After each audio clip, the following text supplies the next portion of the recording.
یہ کہانی آج سے کئی سو سال پہلے کی ہے، جب ایک لکڑہارے نے ایک بہت خوبصورت ممبر بنایا۔ ممبر اسے کہتے ہیں جس پہ امام جمعے والے دن خطاب کرتا ہے۔ تو اس نے بہت خوبصورت ممبر بنایا، اس ممبر کو بہت زیادہ سجایا، اس ممبر کی بہت زیادہ ڈیکوریشن کی، اور جب وہ ممبر بن کے تیار ہو گیا تو کئی لوگوں نے کہا کہ یہ اتنا خوبصورت ممبر ہے، یہ آپ ہمیں دے دیجئے، ہم اپنے گاؤں کی، اپنے شہر کی مسجد میں رکھتے ہیں۔ کسی نے کہا کہ یہ فلاں شہر کی جامع مسجد میں رکھ دیں کیونکہ اتنا خوبصورت ممبر ہے تو یہ جامع مسجد کو سوٹ کرتا ہے۔ مگر اس نے کہا کہ یہ ممبر میں نے کسی جامع مسجد یا کسی شہر یا کسی گاؤں کی مسجد کے لیے نہیں بنایا، بلکہ یہ ممبر تو میں نے مسجد اقصیٰ کے لیے بنایا ہے۔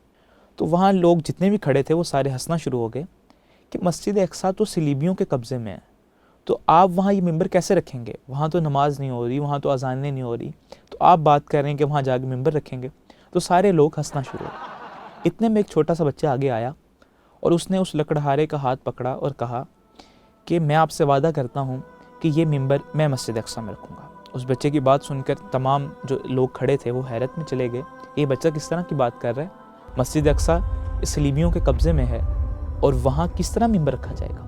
خیر، وقت گزرا، لیل و نہار نے کروٹیں بدلی، اور اس بچے نے اپنا یہ شوق، اپنا یہ جو عزم اس شخص کے ساتھ اور اللہ تعالیٰ کے ساتھ ایک وعدہ کیا تھا کہ میں مسجد اقصیٰ میں یہ ممبر رکھوں گا، اس نے اپنے اس عزم کے لیے، اپنے اس شوق کے لیے محنت شروع کر دی، اور اس نے اچھی تیر اندازی سیکھی، اچھی تلوار بازی سیکھی، اور وہ بڑا ہو کر ایک بہت اچھا جرنیل بنا۔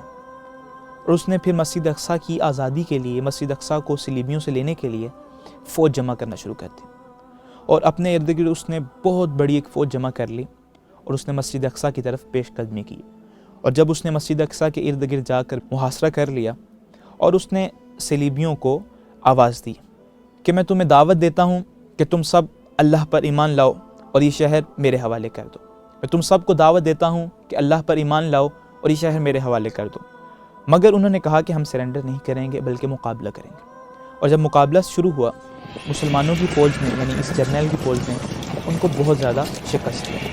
آخر کار انہوں نے شکست کے ڈر سے جا کے اس جرنیل کے سامنے کہا کہ ہم سرنڈر کرتے ہیں، ہم یہ شہر آپ کو حوالے کرتے ہیں، مگر یہ ہے کہ آپ ہماری جگہوں کو تباہ نہیں کریں گے، آپ ہمارے لوگوں کو نہیں ماریں گے۔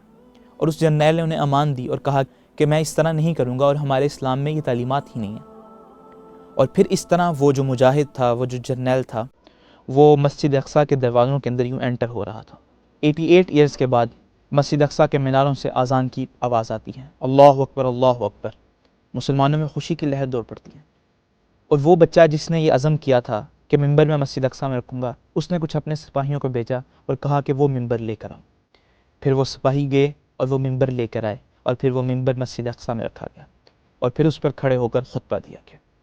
وہ بچہ جس نے بچپن سے یہ وعدہ کیا تھا کہ وہ مسجد اقصیٰ کو صلیبیوں سے واپس لے گا، وہ بچہ کوئی عام بچہ نہیں تھا، بلکہ وہ سلطان صلاح الدین ایوبی تھا۔